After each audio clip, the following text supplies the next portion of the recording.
Assalamualaikum warahmatullahi wabarakatuh. Pemirsa Multaqo TV yang berbahagia, bertemu kembali dengan saya Abah Hatan di dalam acara Sabar Keluarga Sakinah dan Barokah.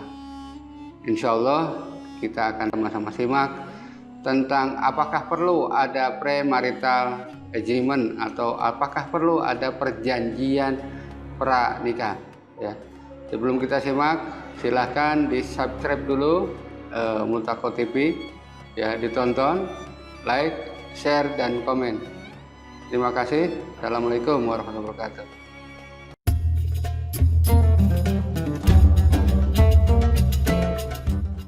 Bismillahirrahmanirrahim. Assalamualaikum warahmatullahi wabarakatuh. Innal hamdalillah nahmaduhu wa nasta'inu wa nastaghfiruh wa na'udzu billahi min syururi anfusina wa min sayyiati a'malina. May yahdihillahu fala mudhillalah wa may yudlil fala hadiyalah. Asyhadu an la ilaha illallah wahdahu la syarikalah wa asyhadu anna Muhammadan abduhu wa rasuluh la nabiyya wa la syar'iyata ba'dah. Allahumma sholli wa sallim ala sayyidina Muhammadin wa ala alihi wa ashabihi ajma'in, amma ba'du. Pemirsa Multaqo TV yang berbahagia, mungkin Anda sering mendengar, ya, pada kalangan-kalangan tertentu, khususnya kalangan artis atau selebritas yang ketika mereka ingin menikah, mereka membuat sebuah perjanjian lain di luar akad nikah yang disebut dengan premarital agreement atau perjanjian pranikah, ya. Atau juga kadang disebut dengan kontrak sipil, ya. Premarital agreement ini berbeda dengan sigot talik, apalagi dengan akad nikah, ya. Sehingga bisa dikatakan premarital agreement ini adalah perjanjian pranikah, ya, yang disepakati oleh satu pasang calon suami istri, laki-laki dan perempuan, berkenaan dengan hal-hal yang mereka sepakati, ya, sebelum pernikahan dilakukan. Oleh karena itu dapat dikatakan ini adalah perjanjian sipil atau perjanjian di antara mereka yang merupakan perjanjian tambahan di samping perjanjian utama, yaitu akad nikah, ya. Biasanya, ya, isinya adalah terkait dengan beberapa hal yang mereka anggap krusial. Yang paling populer ada dua hal. Pertama mengenai perwalian, ya, artinya pengasuhan, ya, hadonah dalam bahasa Arab. Jadi bila mana terjadi perceraian antara suami istri itu, maka ada perjanjian dengan didukung oleh premarital agreement itu di dalam perjanjian bahwasanya bila terjadi maka salah satu di antara mereka atau bisa jadi kesepakatannya dua-duanya itu berhak menjadi pengasuh bagi anak-anak mereka, ya, mantan suami dan mantan istri. Misalkan saja perjanjiannya, bila anaknya laki-laki maka pengasuhannya kepada bapaknya atau ex suaminya, atau bila anaknya perempuan itu akan ada pengasuhan kepada ibunya atau ex istrinya, atau yang lain, ya, terkait dengan perwalian pengasuhan ini. Kalau terkait dengan harta, biasanya disebut dengan harta gono gini, ya, harta pasca perceraian dibagi-bagi. Nah, memang betul sering terjadi banyak persoalan yang cukup pelik berkenaan dengan ini. Kenapa? Karena misalkan sang istri yang ikut bekerja, ikut berusaha, bahkan ikut juga membantu membelikan properti, misalkan rumah, ya, rumah yang besar ini bak istana misalkan sekian miliar, ternyata dibantu pembeliannya oleh istrinya misalkan. baik karena kerjanya atau karena harta lainnya dari istrinya itu atau mantan istrinya. Nah, ini perlu di-clearkan menurut mereka di awal bagaimana cara nanti penyelesaiannya gitu ya. Nah, pemirsa Multaqo TV yang dirahmati oleh Allah SWT, premarital agreement ini kalau menurut sejarah tidak ada di dalam Islam ya. Walaupun bukan berarti otomatis tidak boleh, tidak ada ya, atau tidak boleh ada, misalkan tidak otomatis demikian. Namun ini memang berasal dari barat ya, terutama di negara Belgia ya, Belanda, Jerman, dan beberapa negara Eropa ya. Bahkan kalau di sana dikenal namanya rejim perkawinan. Jadi undang-undang ini pernikahan pranikah ini menjadi sebuah rejim perkawinan yang mana bisa mengalahkan perjanjian utama di dalam pernikahan.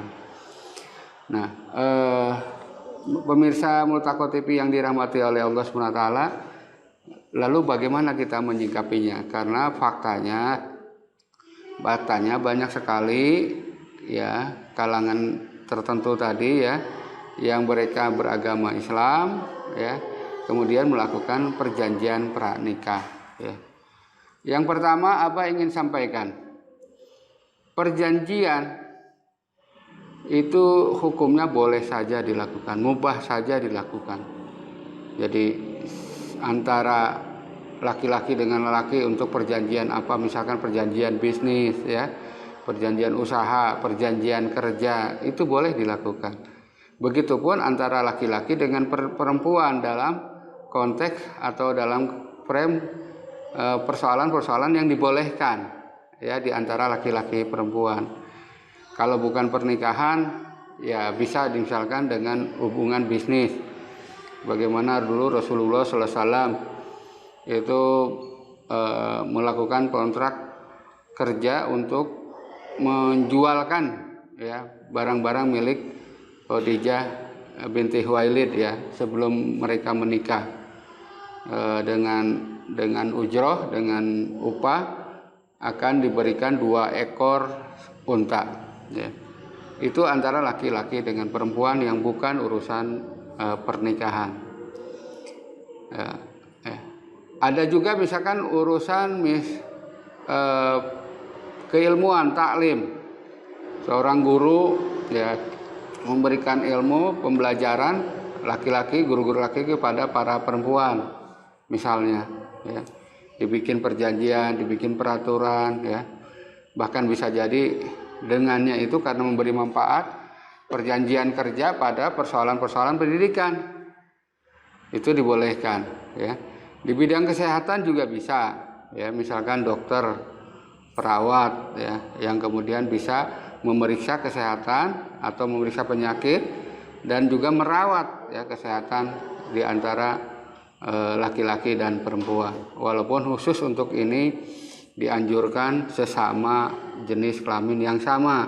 Kenapa? Karena memang mau tidak mau ya, suka tidak suka, itu pasti ada saat-saat yang harus melihat aurat, membuka dan melihat aurat orang lain, yang tentu saja ini akan menyulitkan bagi kita untuk menjaga diri ya.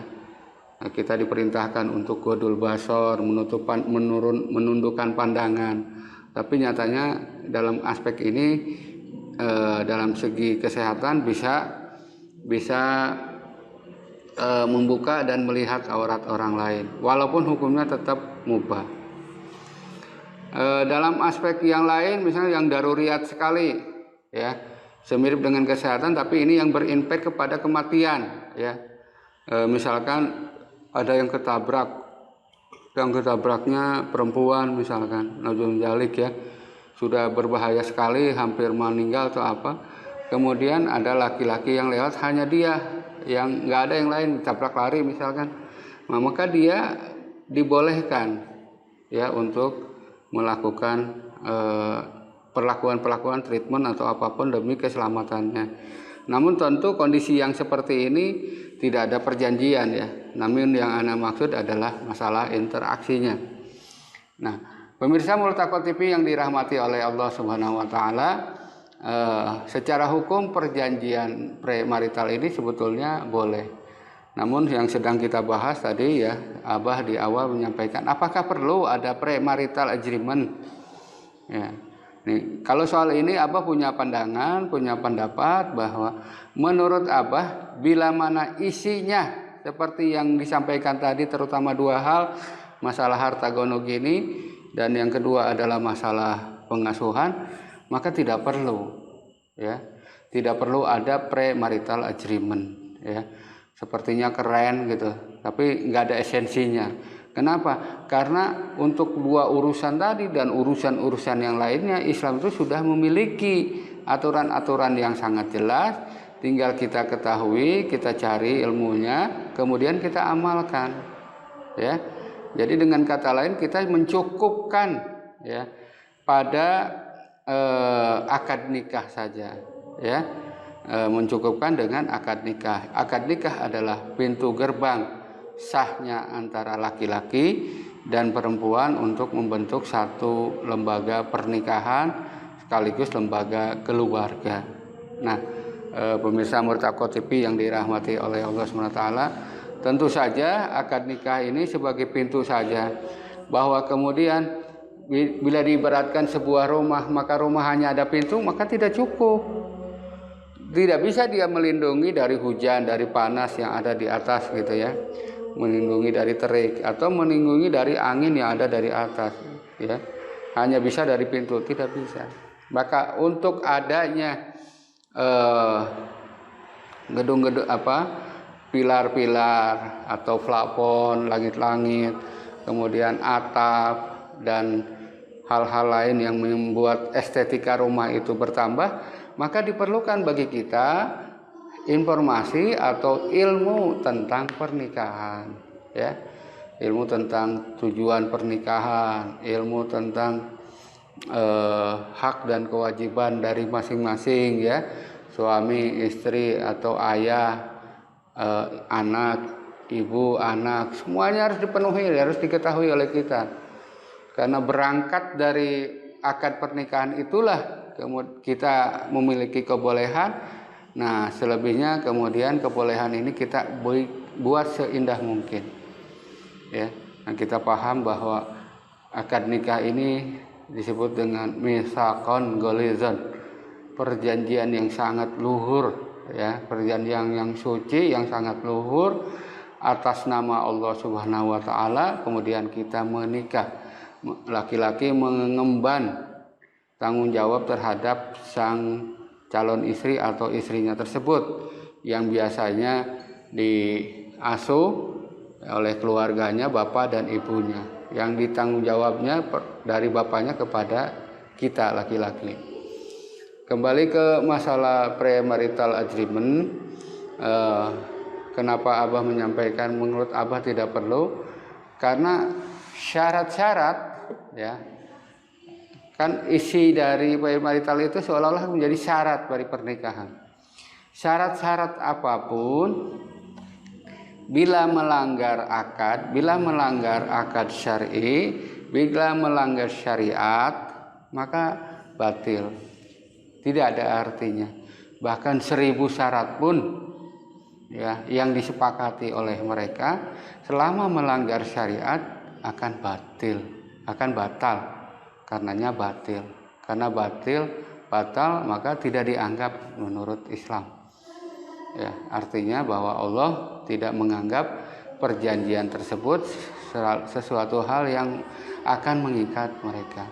Tentu sebagai mukmin ya, yang bertakwa, yang taat kepada Allah, ya kita tidak mau ya, buat apa bikin syarat yang banyak tetapi tidak bermakna ya, tidak ada esensinya. Nah, pemirsa Multaqo TV yang dirahmati oleh Allah SWT, kenapa demikian? Karena ya, karena dua hal tadi ya, apa ingin sampaikan. Pertama terkait dengan kebutuhan rumah ya, membuat rumah itu. Membuat rumah ini kewajibannya ada pada ayah atau suami ya. sebetulnya juga bukan berarti membuat rumah, belum langsung ke sana. Kalau sang suami atau sang ayah punya kemampuannya untuk mengontrak ya atau menyewa tempat untuk dijadikan rumah, maka itulah kemampuannya dan dia telah melakukan kewajibannya. Ya. Bagaimana Rasulullah SAW menyampaikan bahwa seorang ayah itu wajib mencukupi istrinya dan anak-anaknya itu dengan bahan pangan, sandang dan papan, ya atau rumah, gitu. Maka kalau dia mampu cukup dengan menyewakan, itulah harta yang dimiliki dan dia sudah memenuhi kewajibannya. Nah, dalam konteks bahwa kemudian membangun rumah, ya seorang suami, dan ketika membangun rumah ternyata ada kontribusi dari pihak lain yaitu istrinya, karena istrinya misalnya bekerja atau apa, istrinya itu memberikan uang kepada suami, kemudian mereka bercampur dalam arti bersekutu, berserikat, mengumpulkan uangnya kemudian membuat rumah. Sudah tidak jelas lagi apakah bagian keuangan dari istri itu untuk membangun dapurnya atau membangun pondasinya atau yang lain. Ya, sebaliknya yang dari suaminya, dari ayahnya itu, apakah uang itu untuk bikin pondasinya, beli tanahnya atau yang lainnya? Entahlah, gitu ya. Nah, namun sudah betul-betul tercampur. Nah, dalam case ini tadi sudah disampaikan bahwa yang menjadi kewajiban bagi di antara pasangan keluarga itu adalah sang ayah, ya, sang ayah, bukan dari ibu. Manakala sang ibu memberikan harta kepada ayahnya, ini harus diperjelas. Apakah ibu itu memberi itu sebagai bagian dari patungan atau dia menginfakkan, ya, menyerahkan kepada suaminya, ini uang dari saya serahkan.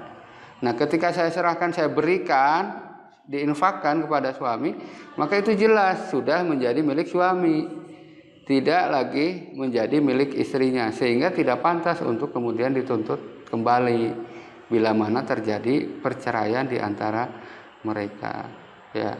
Nah, bagi laki-laki tentu ini adalah satu peluang kemuliaan bahwa kita harus bersungguh-sungguh, ya, mencari nafkah untuk diantaranya menafkahkan ini dalam bentuk menjadikan rumah. Ya, semakin bersungguh-sungguh kita laki-laki maka semakin besar pahalanya. Ya, bukan kemudian meminta, ya, misalkan karena istrinya kerja, karena istrinya kaya, punya warisan banyak, minta dari istri, ya, bukan minta kayak tolong sih bantu. Nah, bantunya apa? Ya, mama bikin setengah bagian gedung, papa setengahnya. Nah, biasanya ini yang menjadi keributan, ya. Perlu kita ketahui, ya, perlu pemirsa ketahui, harta istri itu hanya milik istri. Suami tidak punya hak sama sekali sepeser pun, kecuali suami meminjam, ya, atau istrinya menginfakkan. Jadi memberi nafkah pada anak, oke lah, anak saya misalkan dinafkahi oleh istri saya, ya, sementara rumah dibeli oleh saya, itu tidak bisa demikian. Karena Islam sudah betul-betul mengatur kewajiban ayah, kewajiban suami lah yang memenuhi semua kebutuhan pokok tadi, sandang, pangan, papan. Bahkan juga kalau bicara sekarang adalah pendidikan, kesehatan, keamanan, transportasi, itu menjadi kewajiban ayah atau suami. Ya, itu yang pertama.